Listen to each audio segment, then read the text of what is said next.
देखिए माफ कीजिएगा, डॉलर डीलर को समझने से पहले प्रधानमंत्री नरेंद्र मोदी की G7 शिखर सम्मेलन को लेकर बात हम कर लेते हैं, जिसमें आपको हम बताएंगे कि क्या है G7 और G7 का इतिहास आखिर क्या रहा। देखिए G7 में पीएम मोदी की क्या कुछ बड़ी बातें रही वो भी जरा हम जान लेते हैं। तो सबसे पहले बात करेंगे कि आखिर G7 क्या है। G7 की जब हम बात करते हैं तो देखिए G7 में America, Britain, France, Italy, Germany, Canada और जापान यहाँ पे शामिल है। इटली वर्तमान में G7 की अध्यक्षता संभाले हुए है और शिखर सम्मेलन की मेजबानी उसने की है। G7 सदस्य देश वर्तमान में वैश्विक जीडीपी का लगभग 45% है और दुनिया की 10% से अधिक आबादी का प्रतिनिधित्व करते हैं। लेकिन इससे पहले 2010 में रूस को यहाँ पे शामिल किया गया था, जिससे इसका G8 के तौर पर विस्तार हुआ था। और आगे जानकारी अगर हम यहाँ पे दें तो देखिए, क्रीमिया पर कब्जे के बाद 2014 में रूस की सदस्यता सस्पेंड यहाँ पर कर दी गई थी। G7 की शुरुआत से ही आर्थिक मुद्दों पर फोकस यहाँ पर रहता है। 2003 से गैर सदस्य देशों को आउटरीच सेशन में आमंत्रित किया गया है। देखिए, सरकार और तंत्र से अलग गैर सरकारी हितधारकों के साथ भी बातचीत को यहाँ पे बढ़ावा दिया गया, जिससे यहाँ पे व्यापार, नागरिक समाज, श्रम, विज्ञान और शिक्षा, साथ ही थिंक टैंक, इसके अलावा महिलाओं के अधिकारों और युवाओं से संबंधित मुद्दों पर समूह का निर्माण यहाँ पर हुआ। अब देखिए, बात हम यहाँ पर करते हैं कि G7 का इतिहास आखिर कैसा रहा, वो भी जरा जान लेते हैं। तो देखिए, अगर बात करें G7 के इतिहास की, 1975 यानी कि फ्रांस में पहला G6 सम्मेलन यहाँ पर हुआ।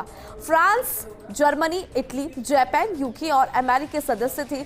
1976 कनाडा भी इसमें शामिल हो गया। ये जो हम आपको डेट्स बता रहे हैं, इसके मुताबिक ये जानकारी यहाँ पर निकल कर आ रही है कि कब कौन सा देश इसके साथ शामिल हुआ। अब देखिए, 1976 के अंदर कनाडा इसके अंदर शामिल हो गया। इसके बाद इस समूह का नाम G7 हुआ, क्योंकि पहले 6 देश इसके अंदर थे और उसके बाद कनाडा शामिल हुआ और कनाडा के शामिल होने के बाद इसका नाम पड़ा G7। 2010 की अगर बात करें तो 2010 में G7 के अंदर रूस भी शामिल हुआ और फिर G7 से इसको नया नाम दिया गया और वो नाम था G8। अब देखिए, 2014 में रूस बाहर यहां से कर दिया गया और ये फिर से उसी नाम के अंदर आ गया, यानी कि G7 इसका फिर से नाम हो गया। और देखिए, G7 की बैठक हर साल की जाती है, जिसमें इन राष्ट्रों के नेता हर साल मिलते हैं। समूह की वार्षिक अध्यक्षता बारी बारी से एक सदस्य देश को यहाँ पे सौंप दी जाती है। ये पूरा पैटर्न है कि किस तरह से ये वर्क करता है। इसके अलावा ये भी देख लीजिए कि G7 एक चार्टर और सचिवालय, कोई औपचारिक संस्था नहीं है जिसके पास अध्यक्षता, उसी पर एजेंडा तय करने की यहाँ पर जिम्मेदारी है। अब बात यहाँ पर हम करेंगे कि प्रधानमंत्री मोदी की क्या कुछ बड़ी बातें इसके अंदर रही। G7 की बात हम यहाँ पे कर रहे हैं तो प्रधानमंत्री नरेंद्र मोदी की बात भी यहाँ पे कर लेते हैं कि किस तरह से प्रधानमंत्री नरेंद्र मोदी की बड़ी बातें यहाँ पर सामने आई। देखिए, भारत में लोकतंत्र का नया इतिहास, जानकारी आपको दे दें कि भारत में जो लोकतंत्र है उसका नया इतिहास यहाँ पे नजर आ रहा है। तीसरी बार विजय का आशीर्वाद लिया।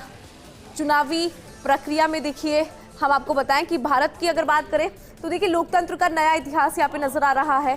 और लोकतंत्र के नए इतिहास की हम बात करें तो तीसरी बार विजय का आशीर्वाद यहाँ पर लिया है प्रधानमंत्री नरेंद्र मोदी ने, यानी कि तीसरी बार प्रधानमंत्री बने हैं।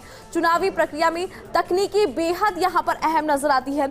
इसके अलावा जानकारी आपको ये भी दे कि 21वीं सदी की तकनीकी यहाँ पर नजर आती है। तो G7 में प्रधानमंत्री मोदी की क्या कुछ बड़ी बातें रही वो हम जान रहे हैं। तो देखिए, तकनीकी पर सर्वाधिकार होना, भारत में लोकतंत्र का नया इतिहास, तो ये कुछ बड़ी बातें इसके अंदर देखने को मिली। तीसरी बार विजय का आशीर्वाद प्रधानमंत्री नरेंद्र मोदी ने यहाँ पे झलका है।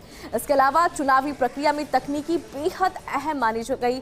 इसके अलावा देखिए, 21वीं सदी तकनीकी सदी है, ये कहा गया प्रधानमंत्री नरेंद्र मोदी की तरफ से। ये वो बातें हैं जो G7 के अंदर प्रधानमंत्री नरेंद्र मोदी ने कही। आप देख भी पा रहे होंगे कि किस तरह से कौन कौन से मुद्दे हैं, कौन कौन सी बड़ी बातें प्रधानमंत्री नरेंद्र मोदी के मुख से यहाँ पर नजर आई। तो ये वो बड़ी बातें हैं जो प्रधानमंत्री मोदी के मुख से यहाँ पे निकली। और